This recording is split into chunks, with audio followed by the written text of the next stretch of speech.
Halloween decorations from the courthouse because they were flammable. Why don't we send the government in every home in the community to make sure there's no flammable decorations up there and that I don't violate yours? But if I wish to have a home without a smoke detector, or I wish to purchase a home without a smoke detector, it should be my right to do so. As long as it only affects you and nobody. Go out now and buy a home without a smoke detector.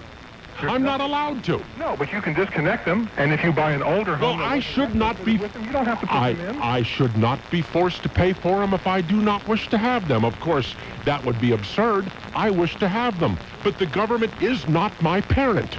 It is not the government's role to follow me throughout every step of my life and make sure that everything that I do is safe and sane. Hey, I'm going to have to call you up and debate you on some other issues. That's good stuff. Okay. You'll be good. Take care. It's the Nanny State, folks. It's the Nanny State. Sure, you don't want a tent to burn up in your parking lot and take a bunch of your customers with you. But, why isn't the government out there making sure that all the cars are parked? Hey, listen, you got a parking lot out behind your place of business. We're going to assign a government inspector to stand in that parking lot all day long. Because, somebody may drive in there and park their car and forget to put the car in park or forget to put the emergency brake on. And when they get out and go into your place of business, that car could roll back and crush one of your customers.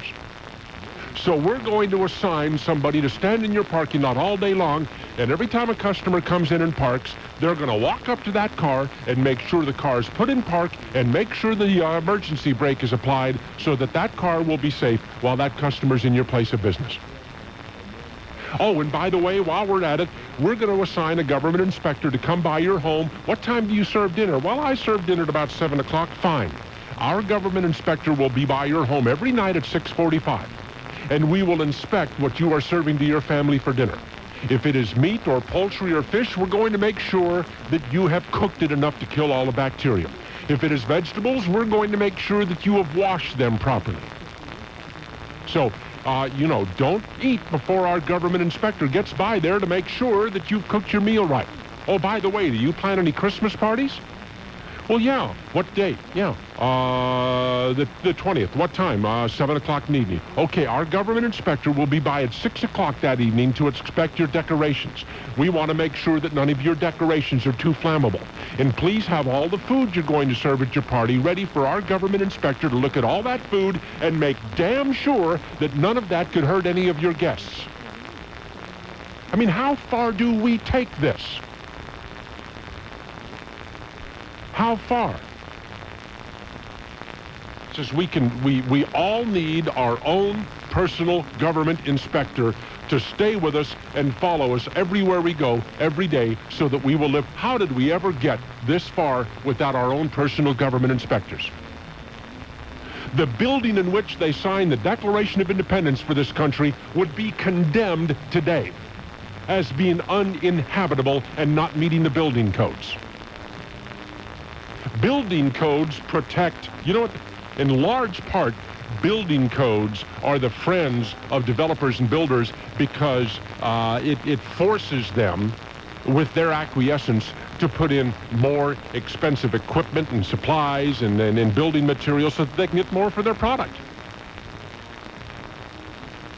Wouldn't it be nice if some family wanted to buy a home? They didn't have a lot of money. So they just went and bought a house.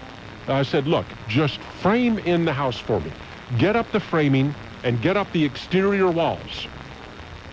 Finish off the kitchen, finish off the bathroom, and finish off a bedroom. I will live in those 3 rooms, and I will build the rest of the house myself from the inside. Sounds like a great idea, doesn't it? You could really get in cheap that way, and then you could put sweat equity into the house. You could put up the rest of the drywall. You could do the rest of the electrical work on the inside of the house.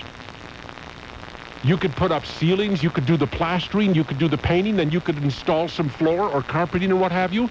All over maybe a year, 2 years, whenever you could afford it. You could get a house dirt cheap that way.